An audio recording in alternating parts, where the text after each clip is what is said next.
નમસ્કાર, આપ જોઈ રહ્યા છો સ્પાર્ક ટુડે ન્યૂઝ। ઉમરગામના દરિયા કિનારે આવેલી 1 નંબરની માંગેલવાડ માછીમાર વાડીમાં હવે ગંદકી અને અકાળજનક વ્યવસ્થાના કારણે સ્થાનિક રહીશોને માછીમાર સમુદાય ભયભીત અને નારાજ છે।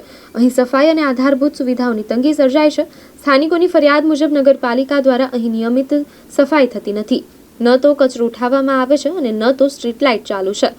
અનેક ખંભાઓ પડી ગયેલી હાલતમાં છે, જેમાંથી કેટલાક તો તૂટી ગયા હોવાની માહિતી પણ છે। સૌથી મોટો સવાલ એ છે કે સફાઈના નામે દર મહિને 20 થી 25 લાખ રૂપિયા કોન્ટ્રાક્ટરને ચૂકવવામાં આવે છે, છતાંય સફાઈની જમીન પર અસલત પણ જોવા નથી મળતી। સાથે જ અહીંની બિસ્માર સ્થિતિ સ્થાનિક તંત્રની નિષ્ક્રિયતા અને સંવેદનહીનતા સ્પષ્ટ કરે છે।